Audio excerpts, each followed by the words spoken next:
Hi అండి, welcome to మా Ganesh collections.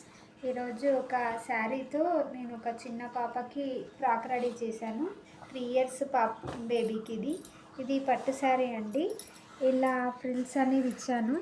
కింద కూడా ఇలా ఫ్రిల్స్ అనేవి మీరు ఇలా ఎందుకు వచ్చింది అనుకుంటున్నారా? ఐరన్ చేసేటప్పుడు ఇలా ఫ్రిల్స్ ఇంకొక స్టిచ్ ఇక్కడ వేసుకున్నారు అంటే ఐరన్ చేయడానికి కొంచెం చాలా బాగుంటుంది. చూడండి, ఇప్పుడు ఈ స్టిచ్ తీసేస్తే మీకు యథావిధిగా ఫ్రాక్ అనేది ఎలా ఉంటుందో చూడండి.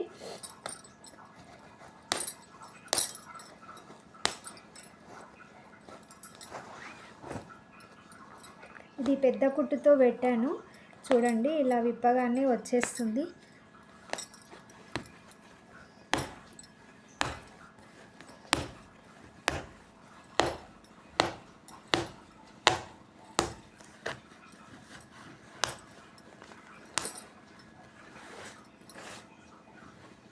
చూడండి ఫ్రెండ్స్, ఎలా ఉందో. ఇలా లేటెస్ట్ మోడల్గా ఉంటుందని చెప్పేసి ఇలా 2 హ్యాంగింగ్స్ ఇచ్చాను. అలాగే బుట్ట హ్యాండ్స్, చిన్న పాప అండి.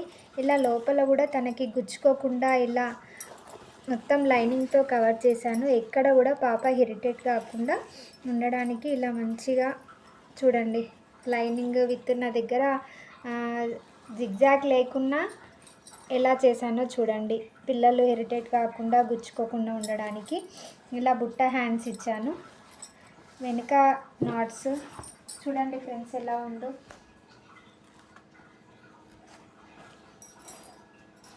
ఇంకొకటి 6 ఇయర్స్ బేబీకి ఒక లాంగ్ ఫ్రాక్ అనేది స్టిచ్ చేశాను. ఇది ఫ్యాబ్రిక్ అనేది వాళ్ళే తీసుకొచ్చి ఇచ్చారు నాకు. వాళ్ళు ఏం సజెషన్ ఇవ్వలేదు నాకు, కానీ నేనే ఇలా బాగుంటుందని చేశాను. చూడండి, ఇలా హ్యాండ్కి ఫ్రిల్, మరీ చిన్నపిల్లలు కదా, బాగుంటుందని చెప్పేసి ఇలా ఇచ్చాను. నెక్కి ఇలా లేటెస్ట్గా ఇప్పుడు ట్రెండ్ అవుతుంది కదా కట్ వర్క్ అనేది, ఇలా చిన్నగా కట్ వర్క్తో నెక్ అనేది చేశాను. ఇట్లా జిప్ అనేది వెనకాల జిప్ అనేది ఇలా ఇచ్చాను, పిల్లలు ఈజీగా వేసుకోవడానికి. Okay friends, bye. మరి నా స్టిచ్చింగ్ నచ్చినట్లయితే like, share, subscribe my channel.